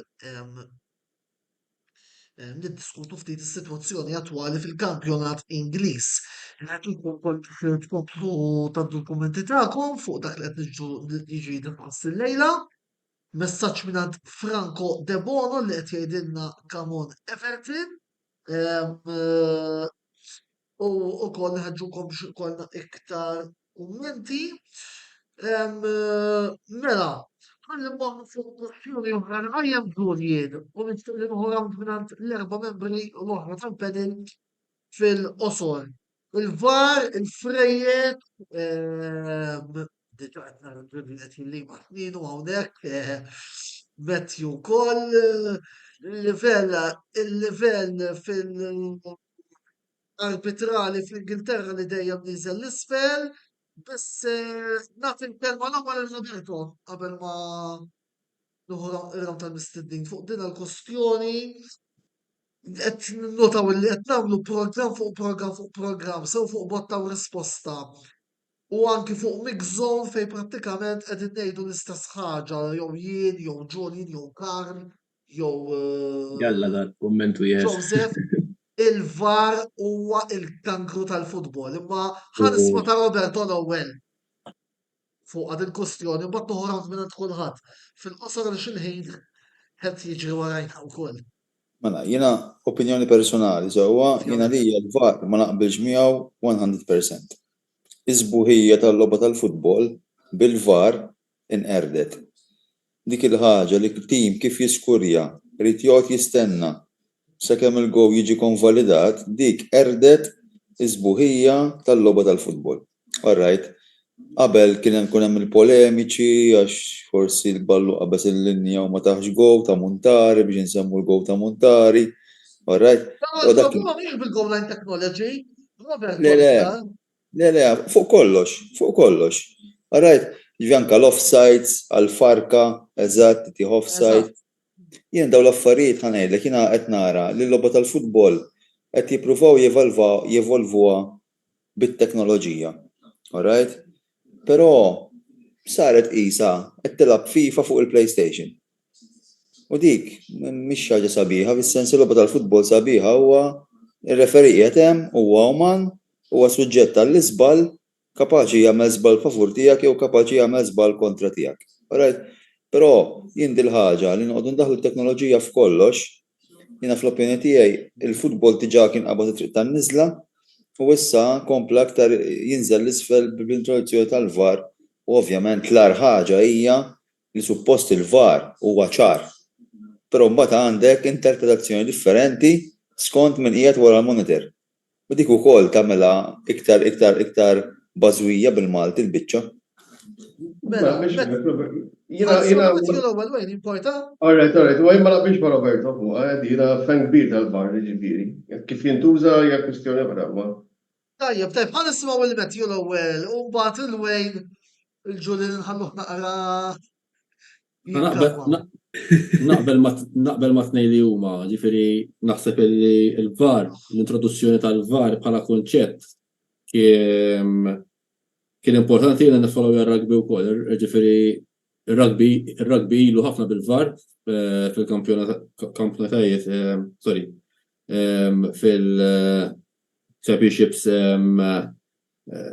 mondjali fejn jużaw il-VAR u naħseb li ma kienitx xejjen il-logħba, anzi kienet parti mill-leġitament tal-logħba tar-rugby. Sfortunatament imma kif qed jimplementaw fil-futbol it leaves much to be desired. Dejt titħaqx semmejt il-VAR għaliex bħala klab konna vittmi ta' numru ta' deċiżjonijiet orribli fl-aħħar lob tagħna case in point il-karta ħamra lajna fuq Willy fej player tagħna ġie fawljat u tkeċċa u għal xi raġuni il-VAR ma ntużax.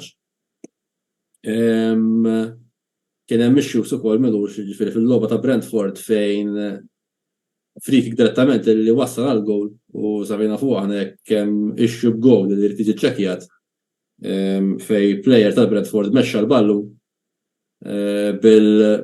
bil-spray b'kollox ftit ċentimetri l-bot biex jiskurja again għal-inqas ħassejna li kellha tintwera u ovvjament nerġgħu niġu għal two-way to measures fejn ċertu deċiżjonijiet jittieħdu b'mod mentri l-istess deċiżjonijiet fl-obiet oħra jittieħdu xi kultant kompletament l-oppost. Allora, ovvjament, m'hemmx koerenza. U mbagħad niġi għal laqa Roberto, ġifieri jekk ħajkollok sistema li mhijiex qed tintuża fuq l-istess binari ma' t-timijiet kollha, mela allura x'inhu l-użu tagħha? Nisnamme komment zaħira Antoni. Il-VAR hija għodda, issa, bħal kull għodda tista' tuża tajjeb u tista' tuża ħażin. Issa, jiena naħseb il-VAR hija għodda tajba ħafna għalfejn għax tagħmel il-futbol iktar fair. Issa, il-problema mhijiex il-VAR meta ngħidu il-problema il-VAR. Il-VAR hija sempliċement għodda elettronika. Il-problema hija il-referees kif jużawha. Di ma nistax nifhem jiena kif ir-referees ma jużawx fil-każi kollha l-istess bħal xulxin. All right? U ġieli, pereżempju, jien naf ikun hemm suspett ta' penalty, ir-referee jaqbad jiddeċiedi li ma jarax il-VAR, pereżempju, jiġifieri ma tarax il-VAR, tara l-VAR kollox. Mela ġieli, pereżempju jien naf, aħna nissapportjaw it-timijiet tagħna, jkun hemm it-tim ieħor jaqa' brixa xi wieħed u jiċċekkjaw bil-VAR, ġieli tieħ il-penalty ġieli le pereżempju. Jaqa' xi tim jaqa' xi plejer minn naħa tiegħek u ma jiċċekkjawx il-VAR, x'jiġifieri ma tiċċekkjax il-VAR.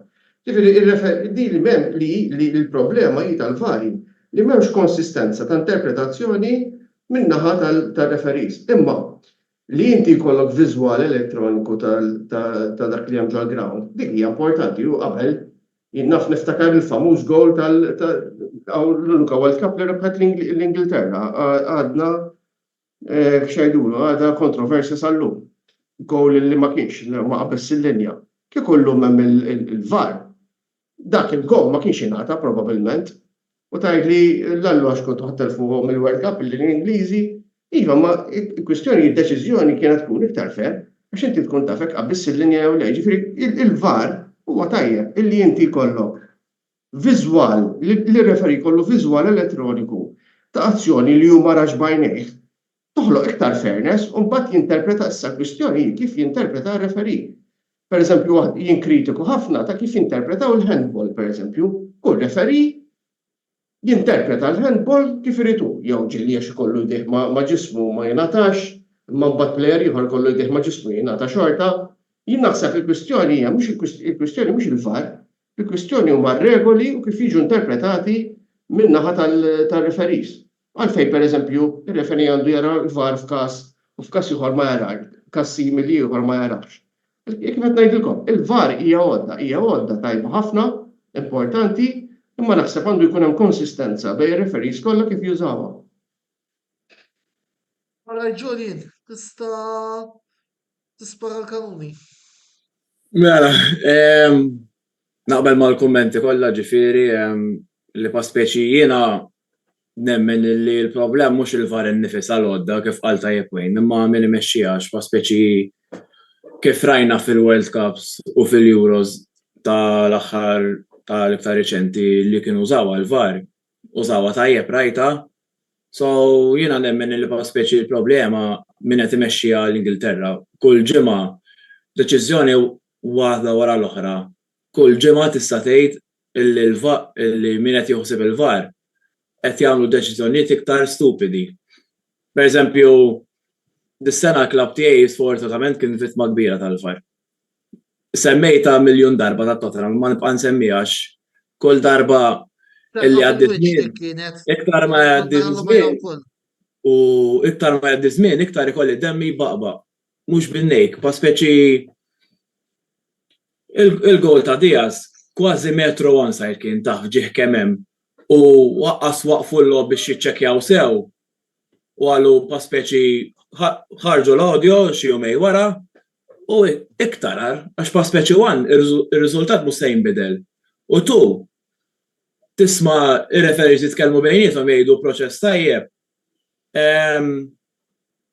X'ismu iktar tinħaraq għax minn għalihom qed jagħmlu deċiżjonijiet tajbin imma iktar qed jafġu. Mbagħad jibqgħu bl-istess storja jħorġu apoloġija xejn ma jinbidel. X'inhu l-punt? Jiena di tal-offside ma nafx hekk semmejtix f'programmi tal-qabel ġifieri. Inti forsi sa tgħid li aħjar ton ta' Serja A. L-offside eżempju bis-semi automated qiegħda. Jiena nemmen li jekk jagħmlu xi ħaġa hekk, ara ħanejdlek pereżempju fil-World Cup bdew jagħmluha tal-Qatar li kien is-sena l-oħra. Domanda, Julian, inti taħseb li l-VAR, dinti ħafna taħseb li l-VAR tindirizza l-kampjonat lejn direzzjoni mhux oħra? M'hemmx tweġiba diretta, ma ġimgħa wara ġimgħa lilna speċjalment qed ma nafx jew hemm xi teorija wara jew xejn ma jiġi b'kombinazzjoni għalija. Pereżempju anke ħanibqa' nsemmi eżempju oħrajn mal-Arsenal dak il-handsball ta' Odegaard għalija kif ma nafx. Mal-Bern li ħassirna 2 goals għal xejn, pa speċi l-ewwel wieħed fawl li ma jeżistix għax kuntatt ma kienx hemm u tieni ħaġa tal-Bern li ma appellawx illi fawl jew hekk. U mbagħad il-gowl ieħor ħassru għax Salah kien qoddim il-goaler fejn jipprova jersaq min-nofs u kif ukoll ibbuttaw ġo pożizzjoni offside. U riċentament nhar il-ħadd kien hemm dik il-fawl ta' Justin Kluivert fuq Diaz illi ftit xhur ilu l-istess logħba ta' Tottenham dik il-famuża lil Jones taw ħamra u lil Kluivert qaqas iċċekkjaw il-VAR xejn. Ġifieri toqgħod tgħid pa speċi kull logħba qed jagħmlu deċiżjoni żiena illi huma ċarissimi. Il-mistoqsijiet iridu jistaqsew pa speċi jisma' di ma jistax ikun li kull logħba ma l-istess tim ħajbqgħu jagħmlu żbalji differenti, ġifieri ma nafx jiena. Sewa wis, mela, hemm domanda qasira lis-żewġ sfidanti kontra relegazzjoni, qed nirreferi għal Matthew u għal Wayne. Fuq il-karta hemm Luton, Sheffield United u Burnley illi jidhru inferjuri għalikom. Kemm isserħilkom raskom fuq iċ-ċansijiet li ssalvaw? Qed nara l-Matthew xengal rasu. Qed inxengar rasi għax Ma u naħseb taqbilx. wara 23 sena l-barra mill-Premier League drajt inkun l-underdog. Fil-realtà Nottingham qegħdin għal minna għax aħna tinsix għandna xar punti neqsin. Eżatt. Eżatt. U Ovvjament qed titkellmu fuq il-klassifika kif inhi llum Wayne. Mhux hekk. apparti minn hekk, meta tlajna s-sena li għaddiet aħna konna favoriti li naqgħu mill-ewwel. Salvajna b'logħba tusper. Dis-sena jien ma nneħħi mill-ebda mertu u ma rrid inneħħi l-ebda mertu mill-klabs li telgħu mill-Championship is-sena li għaddiet, ġifieri dawn telgħu bil-mertu tagħhom, ħaqhom ikunu hemmhekk għandhom posthom fil-Premier League, rajt ħafna kummenti anke minn supporters Ingliżi ta' Nottingham Forest illi bdew jaħsbu li din is-sena ħajkollna an easy ride u żgur ma kienx il-każ. Naħseb mit-tlieta li huma Luton huwa l-iktar tim li rajtu qed jilgħab ċertu qalbu jagħti logħba lil kulħadd. Lilna stess, ġifieri ġo City Ground 2-0 minn fuq u għamlu rimonta li għalina tajnielhom, imma ovvjament għej musta neħħi mertu min-naħa tal-Luton. Rajt il-logħba tagħhom milux kontra Chelsea wkoll fejn avvolja tilfu, però taw logħba ġifieri kien ħajkun hemm comeback interessanti ħafna. U oħra, qed jilagħbu fi stadium illi huwa pjuttost żgħira Premier League u il-fondi fit-trasferiment, fil-market trasferiment m'utilizzawx daqs klabs oħra, laqqas daqs il-Burnley, laqqas daqs Sheffield United kważi. Jiġifieri, all right, investew għandhom ir-Ross Barkley, ġabu players, imma jekk hemm tim li naħseb illi se jiġġieled u jinkwitana ħafna huwa Luton. U is-sena li għaddiet kienu jgħidu l-istess fuq il-Leeds u fuq il-Leicester li huma sejfa xem il-Forest se jaqgħu, l-Everton kienu qed jiġġieldu ma' relegazzjoni. Iż-żewġ timijiet li huma llum qegħdin fiċ-Championship, jiġifieri ħosbin għadhom nibqa' sakemm matematikament inkunu safe. Dejjem ngħid li qatt ma nkunu safe. Wayne. Jiena forsi qed nilludi ruħi, ma jiena dejjem nara li nnifsi taħt il-Wolves bħalissa fit-12 post minn 10 punti. Ovvjament jiena nemmen illi sissa ġifieri taħt Sean Dyche l-Everton qed juru lob li huwa ħafna ħjar mill-aħħar żewġ staġuni. Ġifieri kemm minn taħt Lampard u kemm minn taħt Benitez, ġifieri il-tim jidher ħafna iktar dixxiplinat. Jiena nemmen illi l-appell b'xi forma jew oħra ħanerbħuh, jiġifieri dik l-10 punti jekk ma naħduhx kollha naħseb li ħanieħdu parti minnha nkun delus jekk l-10 punti jibqgħu hemmhekk. U naħseb is-solidità tat-tim anke kieku l-10 punti tibqa' hemm, ġifieri titqis li aħna anke b'10 punti neqsin, ġifieri qed nitkellmu fuq tim li dal-aħħar staġuni kienet jiġġieled dejjem relegation. Ġifieri anke bl-10 punti neqsin, xorta qegħdin ir-raba mill-aħħar maħniex qegħdin in-relegation zone. Relegation zone huma l-aħħar 3 timijiet jiġifieri. Ġifieri xorta nemmen li jekk nibqgħu bl-10 punti neqsin sakemm ma jerġgħux inaqsuna x'hekk jerġgħu inaqsuna mbagħad jiġifieri kundanna totali, jiġifieri. Probabbilment lil Matthew u li mhux se tistidilna l-istaġun li jmiss biex inkunu qed nilagħbu kontra xulxin fiċ-Championship. Kemm ma nagħmlux xi programm fuq il-Championship ħalli. Ikollok tispitt nixprunaw biex tagħmel xi programm fuq il-Championship. Fimni Wayne, fil-fatt. Jekk jerġgħu ċabxponna xi 10 punti oħra ġifieri mhux se nqumu l-aħra żgur imma. Fil-fatt biex ikunu għedda kollox bejnietna għal-inqas sħaq sezzjoni tal-ġurnalisti kien hemm min għadda xi suġġeriment bisna xi darba nagħmlu programm fuq il-Championship Valderi. Min naħseb idea tajba. Il-problema l-inkwiet tiegħi u naħseb huwa ta' Matthew wkoll bħala supporters Maltin. Illi inti wans li taqaf il-Championship u mbagħad il-lob ma tibqax tarhom. Għax li jagħtu il-channels li jagħtu ġifieri jekk qed nitkellmu il-channels lokali ta' fuq il-cable television ovvjament juru il-lob tal-Premier ġifieri laqas l-FA Cup ma jagħtu lokalment. Online fil-fatt Fuq xi Sky jew xi ħaġa dejjem Premier ikun hemm, ġifieri biex taqbad xi logħba tal-Championship li tkun vera lucky.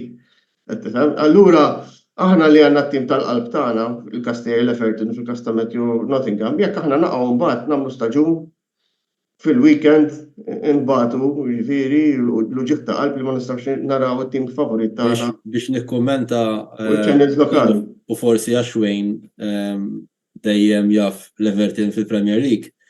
Dal-aħħar snin, naħseb l-aħħar 5 snin jew 7 snin, l-English Football League illi għandu fih il-Championship, il-League 1 u l-League 2 kien beda sistema fejn il-klabs ikunu jistgħu jitrasmettu l-lob tagħhom il-barra mill-Ingilterra, ġifieri dak is-supporters illi qegħdin barra mill-Ingilterra iħallsu miżata fis-sena jisek qed tixtri season ticket u tkun tista' tara l-lob kollha tal-klabb tiegħek.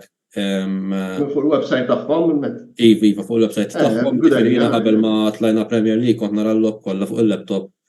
Ma nistgħu naqgħu jiġifieri mhux problema. Naraw bilaw. Ovvjament. Ovvjaw. Però hija anka fuq it-television jiġifieri jekk qed tarahom kemm Championship kemm Premier kif ovvjament forsi intom tafu ma jiena rajt qabża kbira fil-montaġġi li naraw tal-clubs fi għandek klabb li huwa fiċ-Championship għal dak li huwa fil-Premier League. Irrid nidra aktar li l-lob mhux dejjem ikunu s-sibt fl-4 ta' wara nofsinhar. Għax dak huma ħafna mill-ħinijiet fejn jilagħbu t-timijiet taċ-Championship. Li għandi tajjeb ukoll li ħafna drabi nisnara l-lob ta' Champions League. Issax qabel meta kienu jilagħbu Champions League kienu jilagħbu wkoll iċ-Championship fost il-ġimgħa. Allura dik hija plus oħra lija li issa nerġa' noqgħod milli. Nispera ma l-esperjenza dik ir-rutina qatt jiġifieri. Eżatt. ħaġa u robot oħra. Wayne, biex nagħmlu l-programm li verament wasalna lejn l-aħħar. Everton Supporters Club, l-aħħar aħbarijiet mill-klabb tagħkom jekk jogħġbok?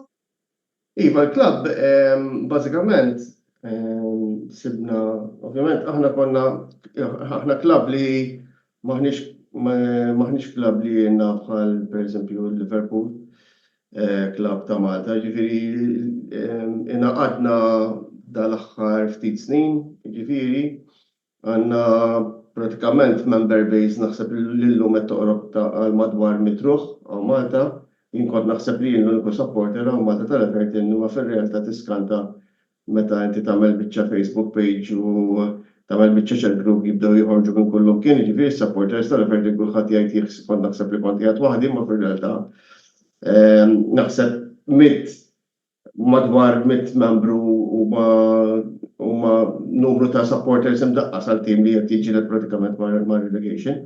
U issa sibna bażi wkoll bażikament għandna bar fejn morru naraw il-lob ġewwa Mosta u nintaqgħu hemmhekk biex naraw il-lob bażikament flimkien fil-weekend flimkien. Jiġifieri ovvjament ġieli nkunu ħafna ġieli nkunu ftit u ovvjament norganizzaw ukoll għandna l-President tal-klabb attiv ħafna norganizzaw ukoll visits għall-ground issa jekk Alla jrid ukoll nagħmlu l-visits fil-ground il-ġdid tagħna ġifieri u ovvjament inġibu wkoll ġifieri min jissieħab magħna aħna m'għandniex xi miżata biex tissieħab magħna ġifieri ma trid tagħmel hu li tikkuntattja xi wieħed mill-membri tagħna jew tidħol fil-Facebook page tagħna, tidħol fiċ-chat group tagħna bażikament u jekk inti tkun imħajjar tara xi logħba jiġifieri nagħmlu minn kollox ovvjament il-kuntatti aħna ovvjament maħniex sempliċement supporters club għaw Malta, għandna affiljazzjoni issa uffiċjali mal-Everton direttament, qegħdin f'kuntatt mal-klabb, mal-amministrazzjoni tal-klabb b'mod regolari.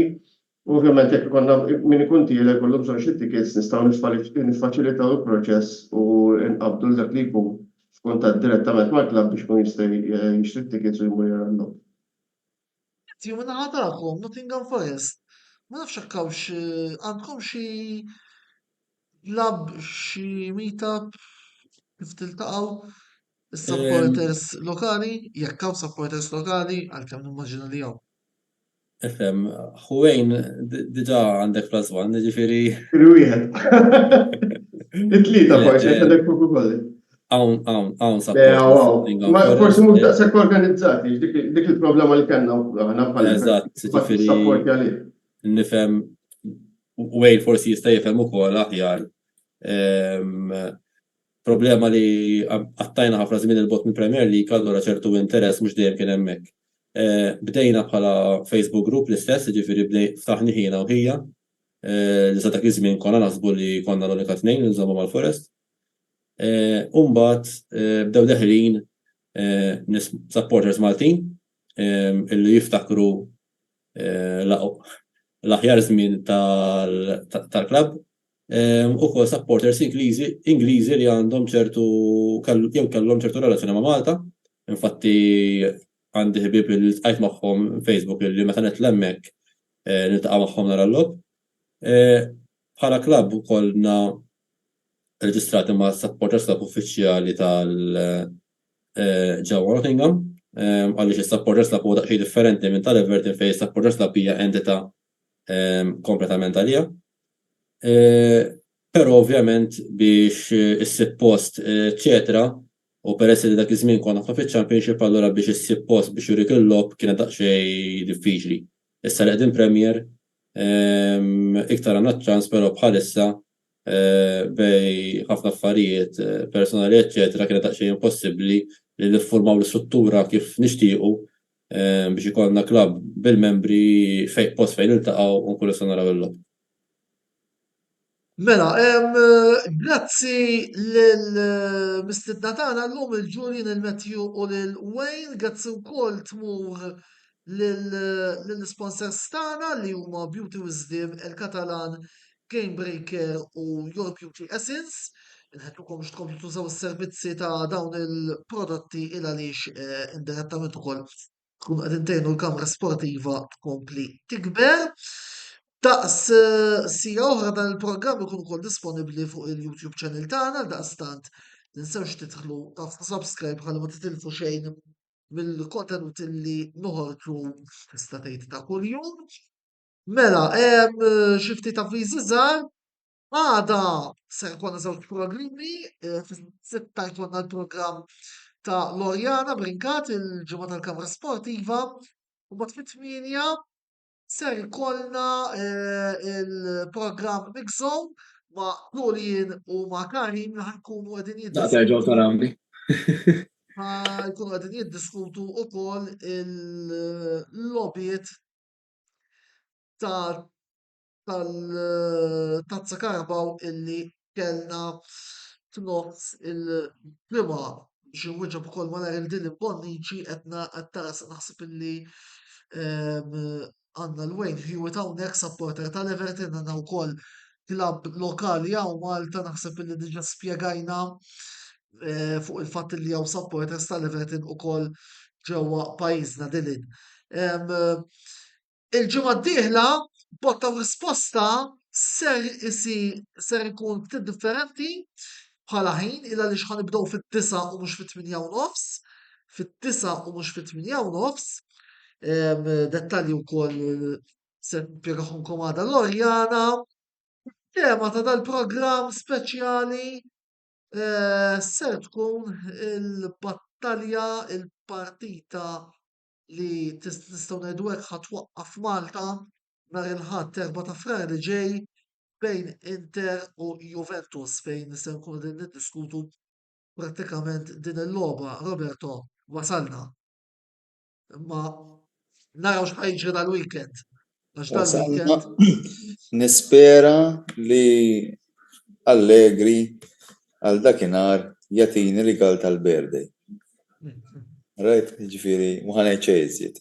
Eżattament, issa nilħu nitkellmu fuq il-logħba il-ġimgħa d-dieħla anke minħabba l-fatt ukoll illi fit-tmiem il-ġimgħa Juventus forsi għandhom logħba fuq il-karta faċli mal-Empoli imma l-Inter iridu jinżlu Firenze għal logħba diffiċli illi hemm kontra Fiorentina imma fuq hekk se nitkellmu il-ġimgħa li għaddiet.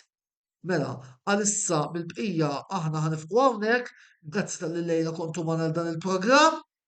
Il-lejl tajjeb, ħudu ħsieb u tinsewx għada fis-sitta il-ġimgħa tal-Kamra Sportiva ma' Lorjana Brikkat u fit-8 Migżon ma' Julian u Karim għall reazzjonijiet tat-Tazza Karabaw.